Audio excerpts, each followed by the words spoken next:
আমি না ভীষণভাবে জানো তো আমার মতন থাকতে ভালোবাসি। কারণ আমি জানি আমি আমার মতো। অন্যের মতো বদলাতে বা বদলানো আমার পছন্দ নয়। আমি যেমন তাতেই আমি বেশি সুন্দর। আমি যেমন তাতেই আমি পারফেক্ট। আমার চাওয়া পাওয়া যাদেরকে নিয়ে তারা আমার সাথে থাকলে বা তাদেরকে ভালোবাসলেই আমি খুশি।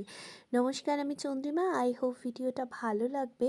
সন্ধ্যেবেলা ওই দিন বেরিয়েছিলাম, প্রথমেই আমরা গেছিলাম একটা পপকর্ন শপে। আমাদের পপকর্ন খেতে ইচ্ছে হয়েছিল, মেনলি আমার ভীষণ ভালো লাগে ওই পপকর্নটা খেতে। তার সাইডে একটা চা কর্নার ছিল, কিন্তু চাটা সেই দিন আমরা খেলাম না। আমরা চলে গেছিলাম আমাদের পছন্দের বেকারি শপে। ওখানে দেখতেই পাচ্ছ ভীষণ ফ্রেশ আইটেম সব রেডি ছিল। কিছু এত সুইটসা দেখতে কেক ছিল, মনে হচ্ছিল ঝপাস করে নিয়ে নিই। বাট সেই দিন কেক নেওয়ার কোনো প্ল্যানিং ছিল না। আমরা চিজ ব্রেড স্যান্ডউইচটা নিয়েছিলাম। তার সাথে আমাদের ওটা খাওয়ার পর মনে হচ্ছিলো একটু কেক খাবো। মেনলি আমার পেস্ট্রি ভীষণ ফেভারিট। তোমাদের কাদের কাদের পেস্ট্রি ভালো লাগে একটু জানিও।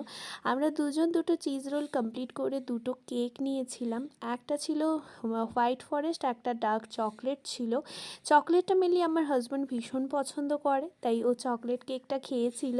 একটু পরে দেখো আমরা প্লেট একদম ক্লিন করে দিয়েছিলাম। তারপর ওর দিকে একটু মিষ্টি করে তাকিয়ে সুন্দর একটা টাইম স্পেন্ড করেছিলাম। এই ক্যাফেটা ছোট হতে পারে, ভীষণ একটা পিসফুল এনভায়রনমেন্ট থাকে।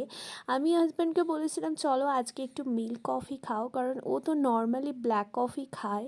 তারপর আমাদের পছন্দের কিছু কুকিজ নিয়েছিলাম, কারণ কুকিজটা আমাদের মোটামুটি উইকে এন্ড হয়ে গেলেই আমরা শেষ হয়ে গেলে ওখান থেকেই নিয়ে নিই।